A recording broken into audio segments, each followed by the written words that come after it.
Welcome to this week's Mission Compass. We're so glad you joined us. We want to point you into a way that you could serve God in the Great Commission with your unique skills and abilities. This week we want to share about someone who's done just that. Rick Bradford of SIM Nigeria. Now Rick and I go to the same home church, so he's home on furlough. So I quick grabbed him and said, come on in the studio and share what God is doing over there in Egbe, Nigeria. He and his wife Martha have all sorts of ministries, so he's going to be sharing what God is doing there. The main thing that our partnership is about is this little guy here. This is a solar-powered audio Bible. And Rick's going to share all about how he distributes these all throughout the bush to all sorts of people that are migrating from the north. Wait, I'm giving away the whole thing. Just stay tuned for the story.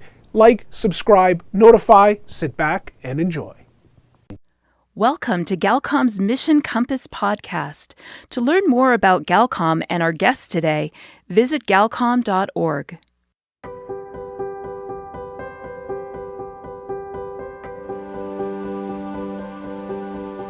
The whole love of Christ builds that bridge between tribes. And it's that element of really, truly loving in a manner in which Jesus calls us to love that builds that bridge.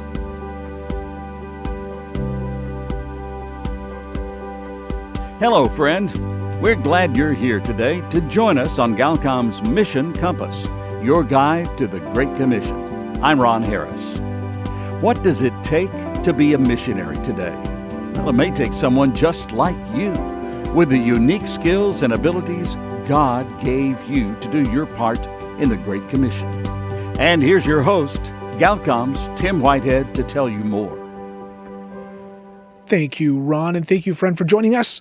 Yes, what does it take to be a missionary today? Well, I've got an answer for you. We're going to hear from Rick Bradford, who is a career missionary over in Egbe, Nigeria. He and his wife, Martha, are home on furlough. And whenever Rick's around, I always get him up into our studio here at the Galcom office because he always has such great, encouraging stories of what God is doing over in Nigeria. God is moving, friends. We sometimes get discouraged. Would anybody believe me if I told them about Jesus?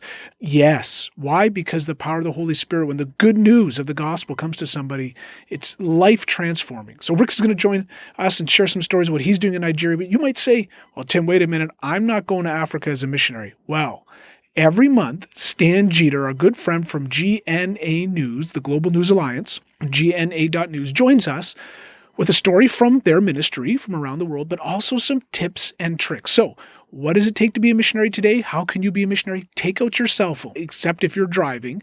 Otherwise, take out your cell phone, go to your browser, and go to GNA.news right now. What they've got on the website is all these tips and tricks on how to use your cell phone as a missionary tool, how to tell God's story. Is your church doing something special? Maybe you volunteer at a charity, at a ministry somewhere. Maybe you know a missionary that's come back home from somewhere and they've done something miraculous and nobody knows about it. Being a missionary is being a witness, telling others about what Jesus Christ has done in your life, that's a witness, and in somebody else's. And that's what GNA News is all about. Mainstream media is not carrying these stories about God transforming lives, about God performing miracles in people's hearts and minds and families and communities. But we can. That's our job as believers, as part of the Great Commission. So, if you don't have your cell phone out yet, I'm going to say it again. Take out your cell phone, gna.news, and there's all sorts of information there on how you can then use your cell phone to be part of God's story. You want to click up at the top here, training. It says Home About Us Training. You click the training button there. Smartphone reporting. That's what it is. Stan's been joining us every month, shares a story, and then he tells us how do we tell a good story, a captivating story.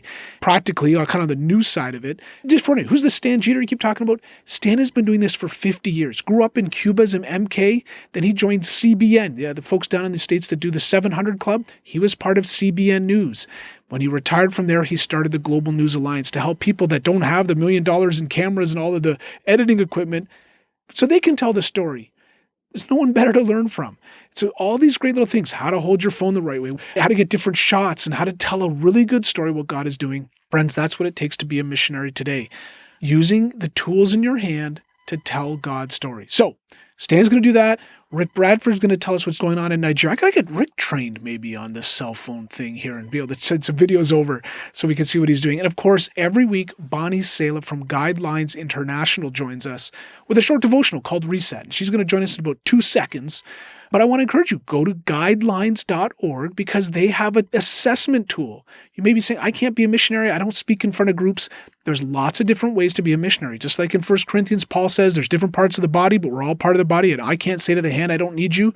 Maybe you're a hand, maybe you're an eye. Use the assessment tool at guidelines.org to find out where you fit in the Great Commission. What are your interests and giftings and abilities do and say so that you can participate. Ron, you said, I got the answers for how people can get involved in the Great Commission. Here's the tools. Guidelines.org, gna.news, and then listen to Rick's testimony, be encouraged. So right now, over to Bonnie. Thanks so much for joining us.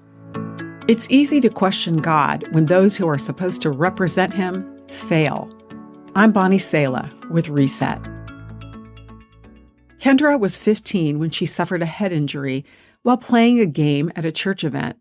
The way she remembers it, church leaders didn't take her injury seriously, and lack of emergency medical care has caused her lifelong repercussions. When Joseph told his youth pastor that his father was hitting him, he was told to show more respect for the role of father despite the violence. Both had no use for church after that. Perhaps you've been hurt by religious organizations or people. Many of us can relate to having our faith impacted by leaders for better or worse. In the aftermath of such disappointments, we may reevaluate our faith while rightly questioning the transparency and integrity of leaders.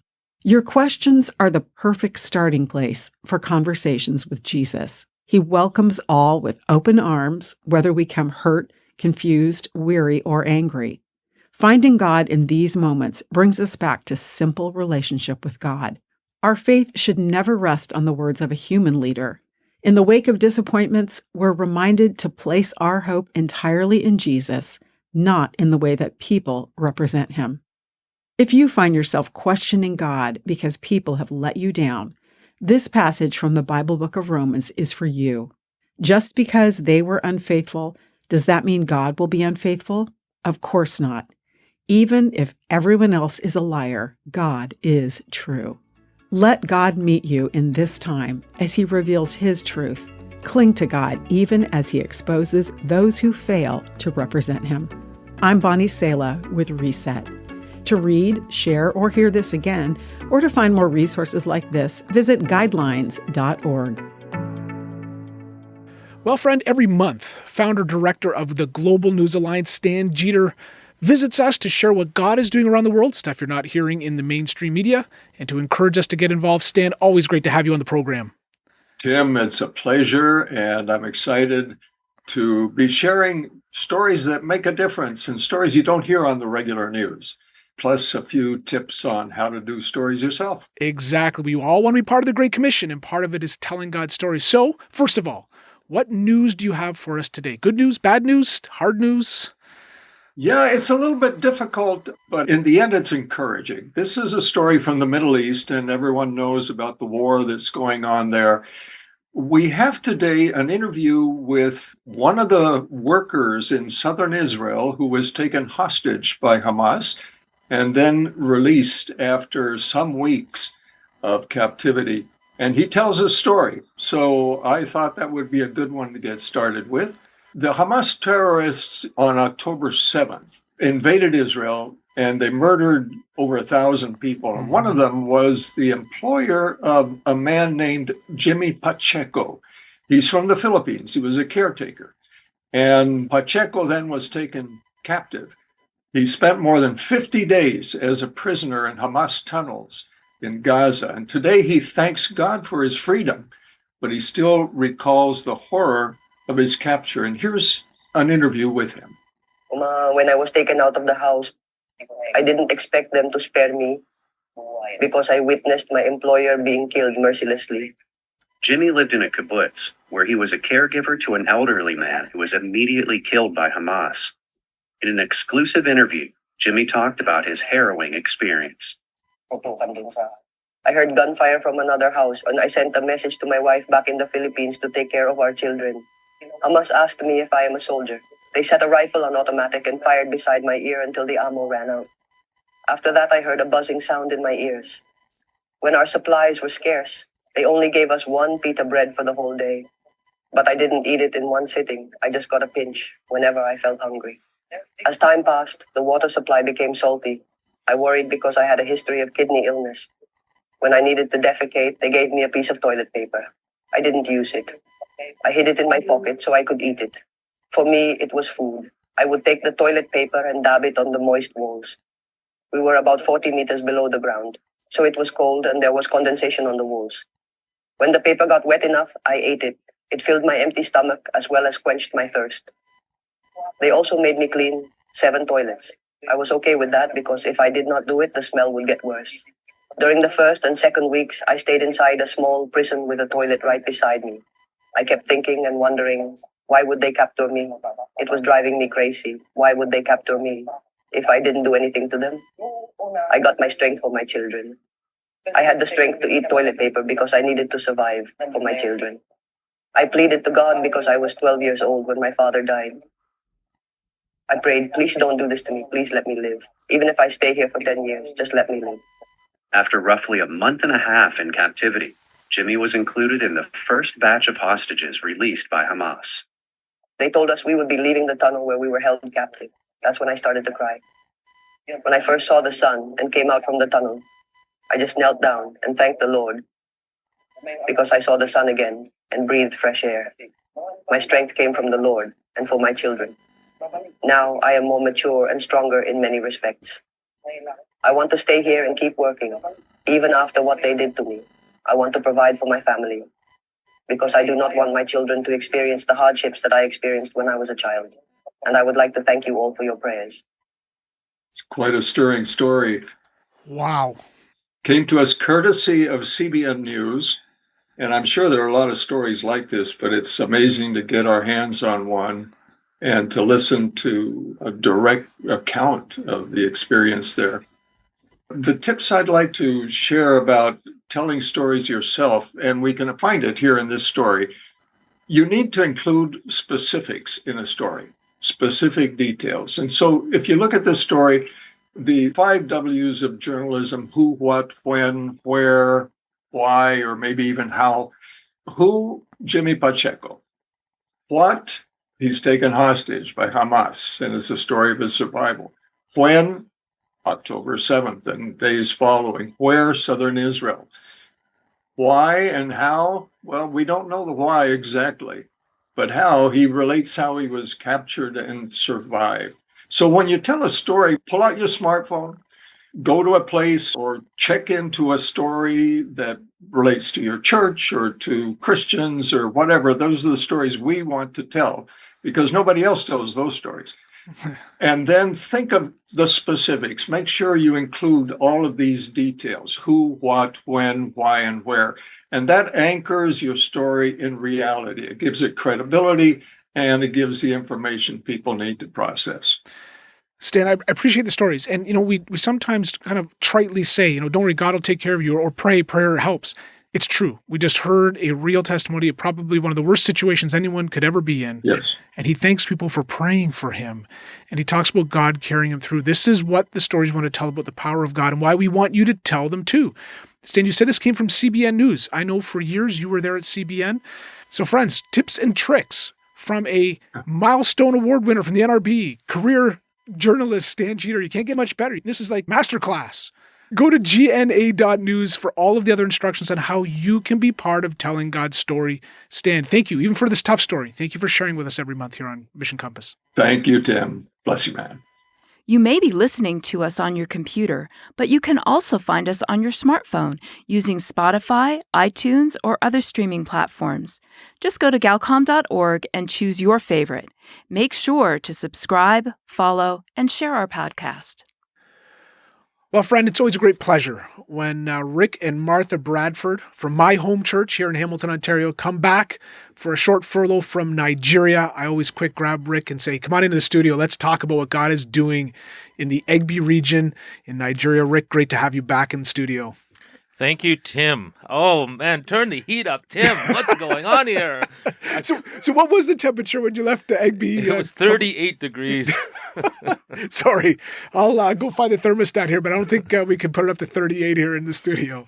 Actually, kidding and all, because you know what? Christmas here has been very pleasant. It's been mild and somewhat for It our is. records, right? We appreciate that. Some said I brought it from Nigeria, but no, it's not true. God does what God does.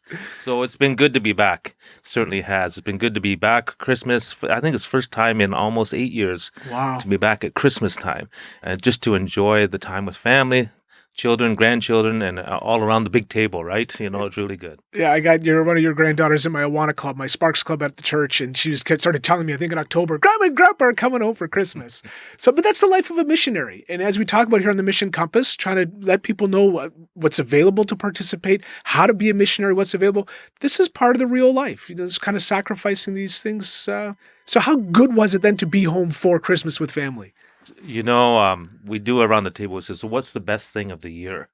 And my answer was, it's happening right now. Yeah. It's happening right now, being with family. Everybody was there, and we're sitting around the table and just enjoying a wonderful meal together. And the level of ages, you know, it's been a few years now, and everyone's sort of a little bit older, and they're just soaking it in, and the conversations are just going back and forth. And it was just exciting to be there, and everybody sharing together and just having that time. There's a great line in Chariots of Fire when Eric Little has not raced in the 100-meter and his coach says, hey, any regrets?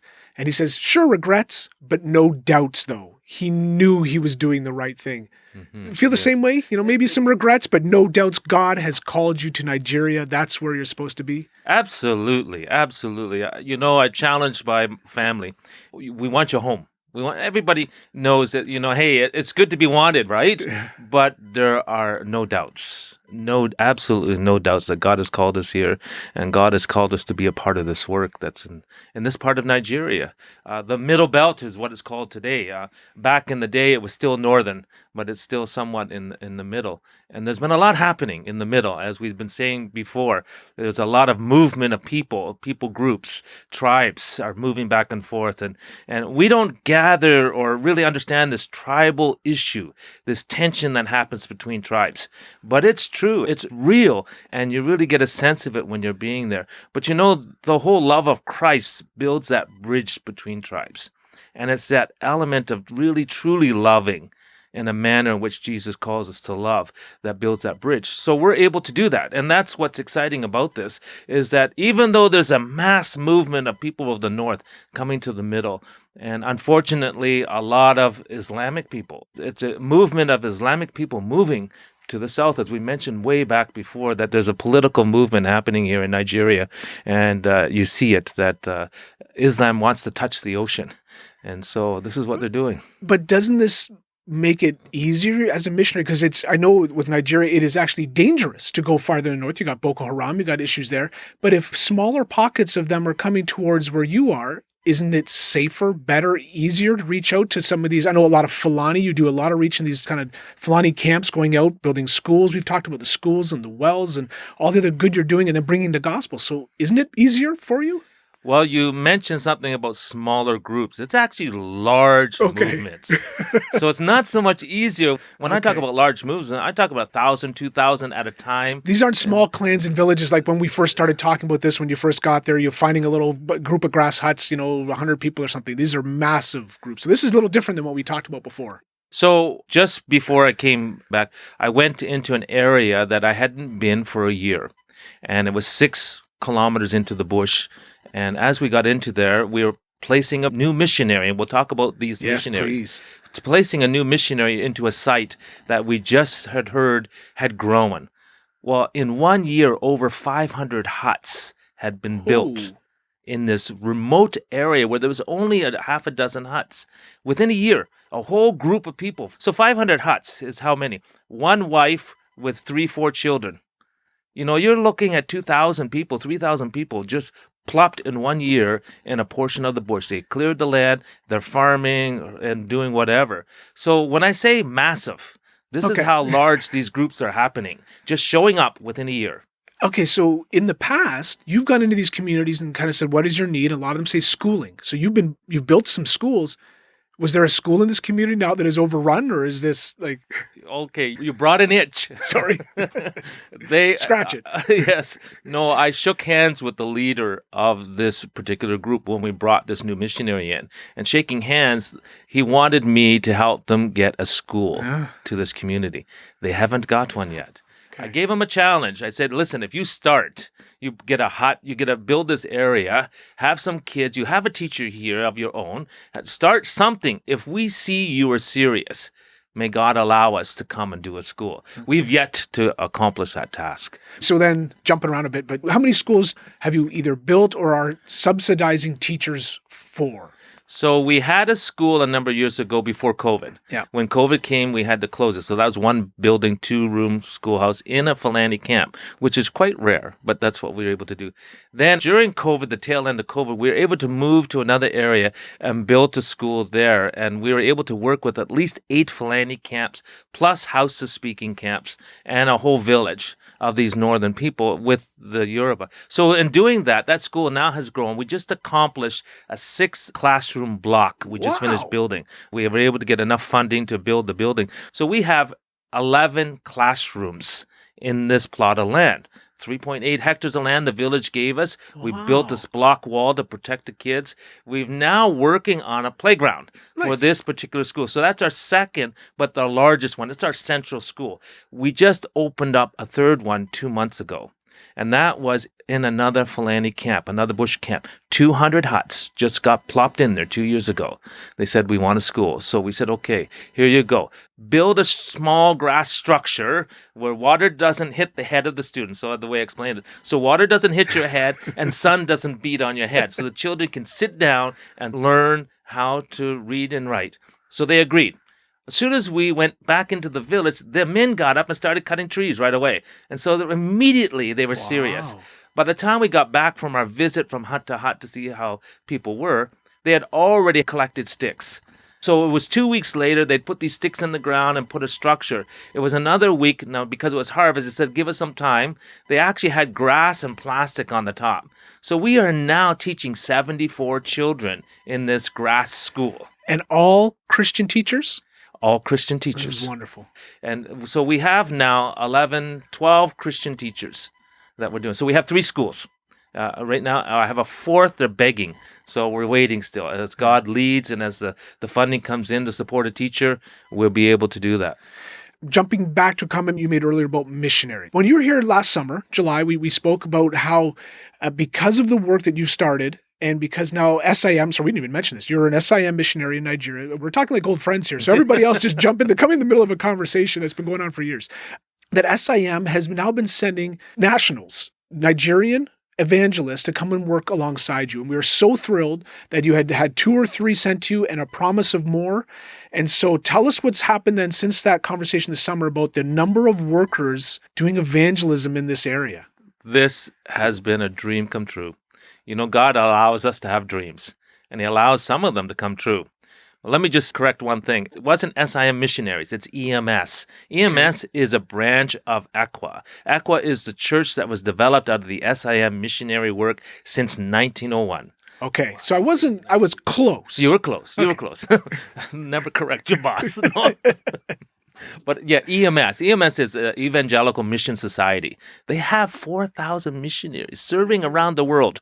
Around the world. Okay. Chicago, now in Oakville. Okay. We have a missionary in Oakville. EMS, From Nigeria. From Nigeria in Awesome. Oakville. So they've started a new church in Canada, the Egbe Church. It's really exciting what they're doing there. But let's go back to the Middle Belt. Mm-hmm. The EMS has really focused on the North and the North missionaries. So we have been seeing all of this northern people coming to our region, the Middle Belt. And there was a huge need for missionaries to come and be a part of developing these new communities. But there was Yoruba language, and these were Hausa-speaking, Fulani-speaking people, and other tribal languages. And so the Yoruba didn't know the language, so how could they reach them? So there's this huge dilemma, and people were afraid to go to the bush. So EMS after a lot of discussions, a number of years, sent 3 missionaries to come work with me. That could speak the language of the That people could that have moved speak down. the language of the people of the North. So with that, I was able to support these missionaries for their first year in their salaries and benefits just to get them established. Well, that's carried on a little bit longer, but unfortunately, but it's what God is doing. Those 3 missionaries were able to do the work in starting new churches. When the director of EMS, the international director, came over and he came to our area, I had a conversation with him. He said he'd come back in a few days. We'd have a longer conversation. That happened. What we were able to do, he said, I cannot believe what's happening. Let me come back in 3 months. We will do what they call a saturation campaign. We'll saturate the area, see the need, and then come and evangelize and do all these things, and then what God will do with that. They came back 3 months later. I happen to be in Canada, so I know God says, Rick, we're going to pull you out of this one for now. It's about God, not about Rick. Amen. And so with that happening, they were able to catch the vision of the need, promise that they would send 50 new missionaries. 50 new missionaries to the southwest of Nigeria. Well, friend, we are at the end of the program today. We'll continue this conversation next week on Mission Compass, your guide to the Great Commission. There are many ways to partner with us. To find out more, visit our website at galcom.org. That's Galcom, spelled GALCOM.org. You can also follow us on Facebook, Instagram, LinkedIn, and YouTube. I'm Ron Harris. Thanks for joining us today on Mission Compass, a radio ministry of Galcom International.